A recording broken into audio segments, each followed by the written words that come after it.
Hello दोस्त, यहाँ हम लोग मैथ का प्रैक्टिस सेट करेंगे जो एनटीपीसी अंडर ग्रेजुएट में पूछा गया है। तो यहाँ 5-5 सेट करेंगे और शॉर्ट वीडियो रहेगा, तो आप लोग ज़रूर देखिएगा। देखिए अगला क्वेश्चन क्या है। दो पूरक कोण इस प्रकार है कि एक कोण का दोगुना दूसरे कोण के तिगुने के बराबर है। तो पूरक कोण हम लोग जानते हैं कि दो कोणों का योगफल 90 डिग्री होता है। तो एक मान लिए x है, दूसरा y है, दोनों का योगफल 90 हो गया। अब क्वेश्चन के अनुसार देखिए, एक कोण का दोगुना तो मान लेते हैं 2x प्लस दूसरे कोण y है तो तिगुना आपस में बराबर है, तो प्लस नहीं होगा, ये भाई बराबर होगा। तो यहाँ से इस इक्वेशन क्या बनेगा, 2x माइनस 3y बराबर 0। अब दो समीकरण हो गया हम लोग के पास, इसको सॉल्व करना है। तो यहाँ 2x है, इसको 2 से मल्टीप्लाई कर देते हैं, तो ये 9 दूनी 18, 180 हो जाएगा। समीकरण हो गया 2x प्लस 2y बराबर 180 और दूसरा इक्वेशन है 2x माइनस 3y बराबर 0। एक में से दो को घटाएंगे तो ये प्लस है तो माइनस हो गया, माइनस है तो प्लस हो गया, ये माइनस, ये कट गया तो आ गया 5y इक्वल टू 180। तो y का मान कितना हो जाएगा, 5 तिया 15, 3 पे 0 6, 36 डिग्री।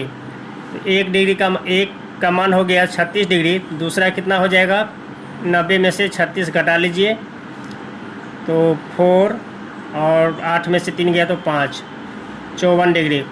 54 और 36 दो एंगल हो गया। बड़े कोण का मान पूछा है इसलिए आंसर 54 हो जाएगा।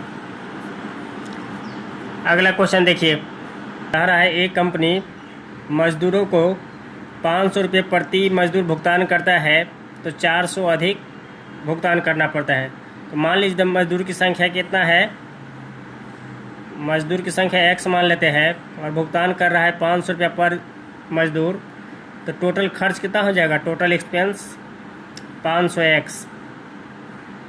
और इस कंडीशन में कंपनी को बजट से 4000 अधिक भुगतान करना पड़ता है। दूसरा कंडीशन में कह रहा है यदि मजदूर को प्रति मजदूर 450 खर्च कर रहा है, तो मजदूर की संख्या अभी भी x है और जब टोटल 450 रुपये एक मजदूर को दे रहा है तो खर्च कितना हो जाएगा, 450x। और इस कंडीशन में जितना बजट है उसमें भी 2000 की उसको बचत हो जाती है। आइए अब दोनों को सॉल्व करते हैं। माइनस करेंगे तो ये 50x हो जाएगा और माइनस किए तो माइनस ये तो प्लस हो जाएगा 6000। 5 से कट जाएगा 12 पंच 100, 12 पंच 60, मतलब x का मान हो गया 120। यही मजदूरों की संख्या पूछा है इसलिए आंसर हो जाएगा 120।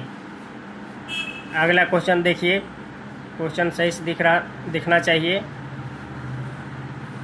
हाँ दिख रहा है क्वेश्चन। देखिए, एक दुकानदार अंकित मूल्य पे 120% अधिक निर्धारित करता है।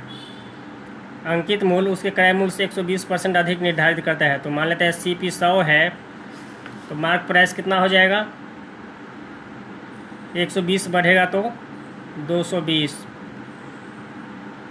और 43% लाभ प्राप्त करने के लिए उसे कितना छूट देना पड़ेगा। लाभ हमेशा क्रय मूल्य पे होता है और 43% लाभ जब पाएगा तो कितना में बेचेगा, 143। कैमरा ऑफ दिखा रहा है, चलिए मोबाइल डिस्चार्ज करना पड़ेगा थोड़ा। अब देखिए ये SP हो गया, ये MP हो गया, कितना छूट दे रहा है, तो 0 में से 3 गया तो 7, 1 में से 4 जाएगा, 11 में से 4 गया तो 7, 2 में से गया तो 1। इतना रुपया डिस्काउंट हो रहा है। डिस्काउंट हमेशा किस पे मिलता है, MP पे, मार्क प्राइस पे। और परसेंटेज निकालने के लिए 100 से मल्टीप्लाई कर लेते हैं।